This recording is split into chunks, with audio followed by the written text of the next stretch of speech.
Anton, it's great to have you on. Jessica, it's great to have you on as well. Here's my only view on these CNBC events is that all these panels before us have been tremendous, but we have to win. We have to just not only destroy the other panels. I'm kidding. Let's have a good time. To Tyler's point, candy and whiskey, how could we not have a good time on this panel about transforming the consumer? The world has transformed the last couple of years, and you guys are transforming as well. So thank you very much for joining us.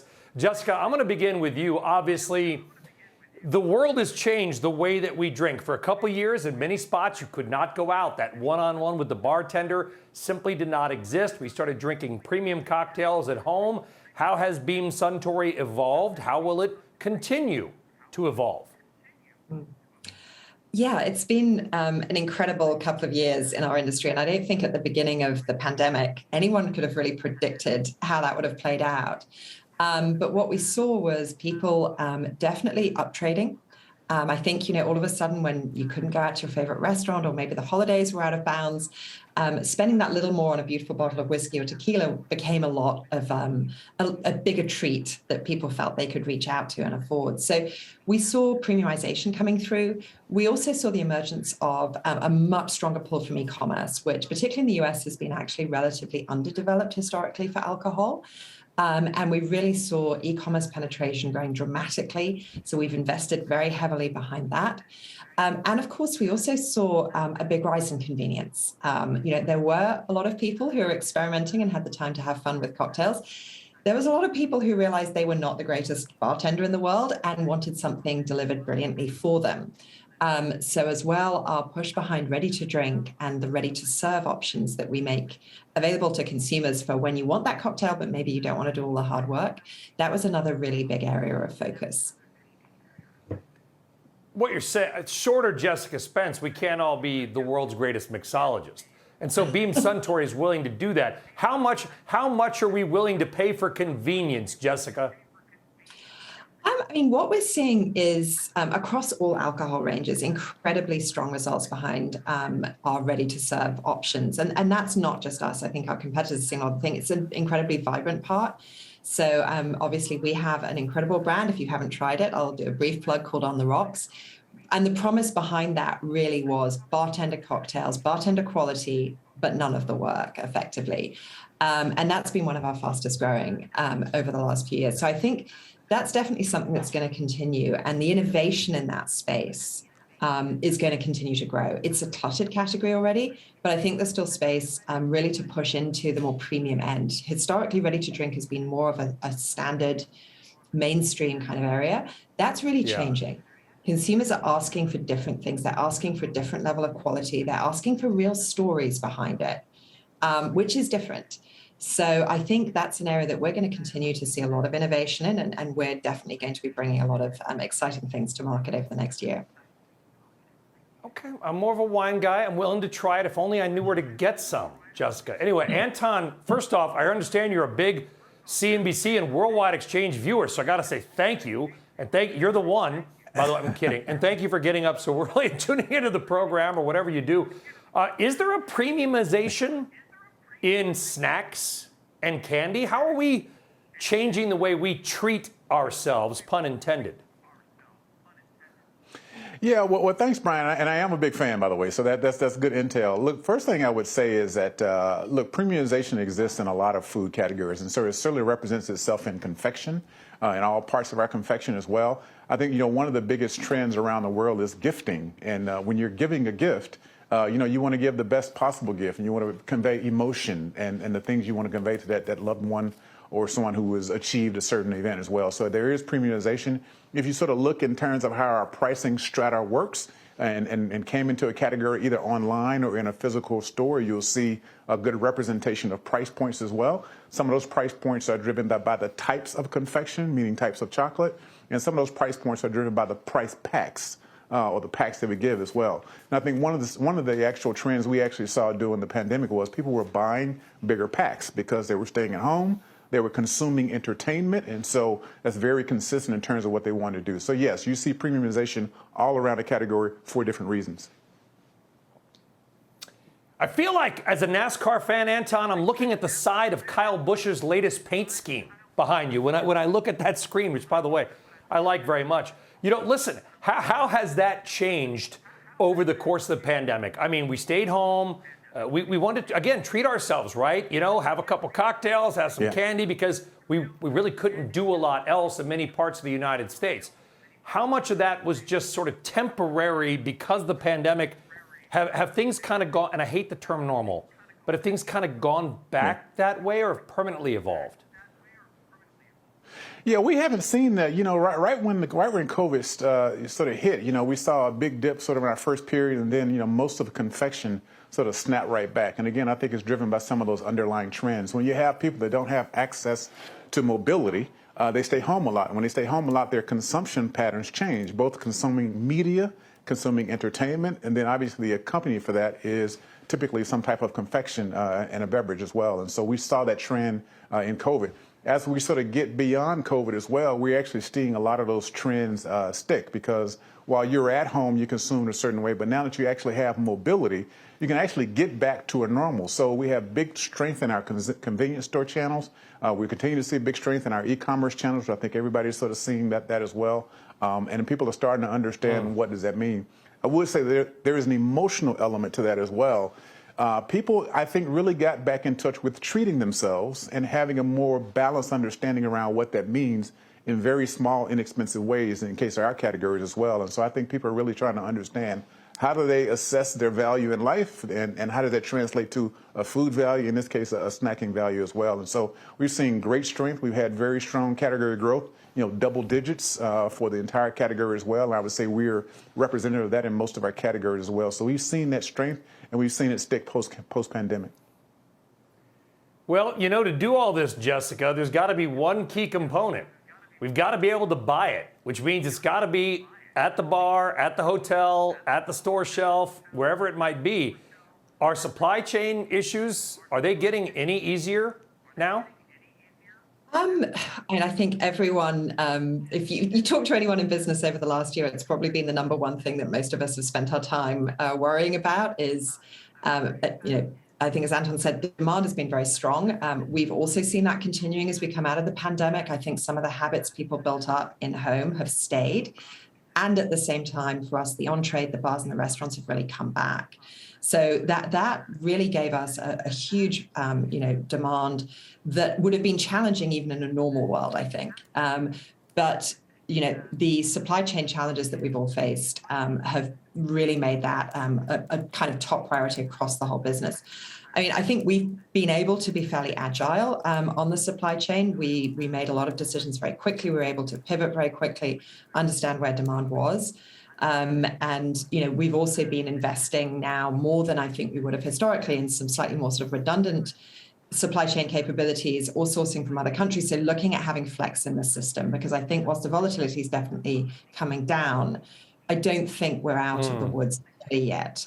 So we're really putting in place the kind of measures to make sure we can manage through it, recognizing we think that we're probably, fingers crossed, through the worst. Well, go a little deeper into that, Jessica, because your products, many of them, especially whiskey and scotch, and as I understand it, scotch may or may not have something to do with Scotland.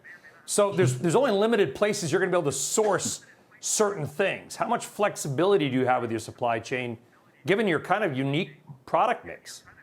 Yeah, I mean, one of the biggest challenges when you first get into the spirits industry is, from a liquid perspective, your supply is given. So people can tell me they want more scotch. Unless it went into barrels 12 plus years ago, I can't do much about that.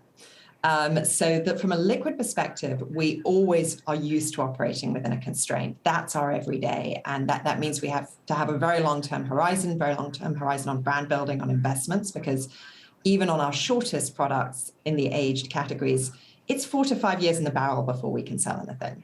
So that was always fixed. The areas really that have been challenging for us are more around dry goods, around glass. Glass has been, I think, challenging for many people. So those are the areas where we're building in additional optionality for us. As you say, on the liquid, we have what we have, which is beautiful, but it's a constraint that we're used to living with. And you got different challenges, Anton. I mean, someday I hope to visit a giant Skittle farm. I'm not sure where you grow them, but I'm sure it's incredibly beautiful. But I do know this, as somebody who tracks, it's been a long day, okay, sorry. Somebody who tracks the commodity markets very closely, I look at things like cocoa, and I look at things like sugar, and I know they've come down a little in the last couple of days and weeks, but who cares? These prices have soared. How have you guys had to change the way you approach just sourcing your raw ingredients? Yeah, I think we've had to approach that a couple of ways. First of all, we do a lot of business with origin countries, and so, we have a very good understanding around what those supply chains look like. We're the second largest purchaser of cocoa in the world, and so that is core to what we do. Our sourcing teams have done fantastic jobs in making sure we're working with our supply chains all around the world. So the first thing is to have knowledge, to have foresight, to have insight on your markets. That's number one. I think number two is just making sure that we always want to try to sort of drive our productivity engine through all types of cycles, and so that's a constant exercise for us. We call that value leadership, and making sure we understand what those markets look like. Sometimes, back to what Jessica talked about, sometimes there are unique ingredients that we can only source in certain places in the world. And so we try to have unique relationships with our suppliers. And in our case, some of them sort of got into some, sideways a little bit. We were able to sort of help them out and sort of get them through a tough period as well. And so that builds loyalty, that builds, consistency in our supply chain as well. So we're able to manage in some of those areas. But I would say, consistency around insight, consistency around markets, and just making sure that our forecasting tools and our sourcing tools are really tuned to what's going on, regardless of market type. Well, let's go into that a little bit and look forward. We've talked about the last couple of years. Let's talk about the next couple of years, Anton, because you may or may not have heard on CNBC there's some concern about the American economy. I'm just throwing that out there. Are snacks, candy, gum, is that recession-proof? How do you forecast and adjust? I live with a 25-year consumer products executive, my wife, and we talk about this at the dinner table, and it's a confusing time right now. It is a confusing time. And again, I'll go back to what I said a little bit earlier. At what we offer and sort of where that fits in a person's food value and their consumption sort of cycle, we feel like that we can really land through a lot of cycles. At an average check of $1 or $1.50 or $2, depending on the pack type, you're not putting a lot of investment out there, but the value you get for that investment is actually significant for us. I think one of the things we have to do, and you talked about some of the economics numbers that came out today, 9.1% inflation that's pretty tough. I think that was a higher number than we were expecting. The food part of that was about 1%, from a month-to-month perspective. And so what we're trying to do is to make sure that we're addressing our costs and our productivity first. And to the extent that we need to price, we'll price in a way that makes sense, that is reasonable, and that is transparent, with our customers as well. So as long as we are actually, providing a real need to our consumers and making sure that we continue to invest in our brands, invest in innovation, and making sure that value exchange is clear, and that we're engaging with our consumers, we feel like we can continue to have very solid growth rates over time. Jessica, what are you guys seeing going forward? And is your industry kind of almost counter-cyclical in a way? Times are tough. Maybe you want to have an adult beverage now and again. You know what I mean? The spirits industry has proved remarkably resilient, as you say, through recessions and through pandemics, which we didn't necessarily expect. So I think, if we look at the learnings from the past, there's definitely a lot of confidence in the industry and how we should be able to weather this. But I think what's important is that you're really making sure you're giving consumers options at the full range. And that's one of the strengths in our portfolio, is really making sure that as people make those trade-offs and they think that bit more carefully, as they inevitably will with consumer confidence where it is right now, about exactly how much they want to be spending and what they want to be spending it on, you need to be able to meet them where they're at. And you need to have propositions that are relevant. You need to have great innovations. Things Anton said, it's critical that you continue to invest in brands through this. I think the biggest mistake, and the reason perhaps some industries suffer more, is when they really pull back. But our view is there should be growth throughout the price ladder. We need to be sensitive on pricing. We need to continue brand investment. We need to continue innovation. And I think if we hold to that, we do feel that we're in a pretty robust place to weather what is likely to be coming in the second half of this year and probably the first half of 2023. All right, so we're going to start to wrap it up. I'm going to go back to you, Jessica. And I want to leave our audience with some advice. You two obviously are incredibly successful, worked your way up the chain. You're at the top now in what you do. So Jessica, given what you do, give our audience right now and Evolve some of, not work, career tip, personal advice. how you manage to do what you have done. I'm going to ask the same thing to Anton as well. Everybody kind of wants to know. They look at the pyramid, they say, you guys are at the top. Is there one thing you can point to and say, that was the seminal moment in my career? Oh God, that one's not a fair one because Anton gets time to think about it. So I think the seminal moment and the biggest. Who said anything about fair? Life isn't fair, Jessica. Work's not fair. My one piece of advice would be when an opportunity presents itself to you, jump. Go for it. You may have some questions in the back of your head. You may have a million very, very sensible and very good reasons to think, oh, but I think look at everything through the lens of what am I going to learn? What am I going to gain from this experience? Does it open doors to me that aren't open today? And if you feel yes, go for it. Maybe uncomfortable, may put you out of your comfort zone, but I think that's the most incredibly healthy thing that actually you can do. And that's definitely something that I've been lucky. Some people say foolhardy, but it's paid off for me. It has, and and listen, Anton. I mean, they call me brain, so I'll inject myself here for a second. Which is, people always ask me, "Hey, I want to get into TV. How'd you do it?" I said yes to everything. I mean, I was a commodities trader. I left that. I worked midnight to 9 a.m. for 2 years. Can you do this? Yes. Can you do that? Yeah. Can you do this? Yes. I mean, and that was it. And then things sort of fell into place. I'm also just naturally talented and attractive.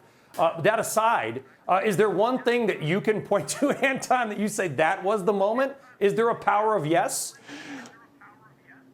Yeah, I'll say, well, first of all, I agree everything that Jessica said. I think I would just add two things. First of all, and I know I had to work through this, I think, early in my career, is listen to your feedback. When people give you feedback, they really are trying to help you be great. I'm a big believer in that. So I would say learn how to listen and learn how to apply. I would say the second thing is, I talk to a lot of kids about this all the time, figure out what makes you special. What makes you great? And then bring that to work every day. I think that's very, very important. Sometimes we don't learn that until much later in life.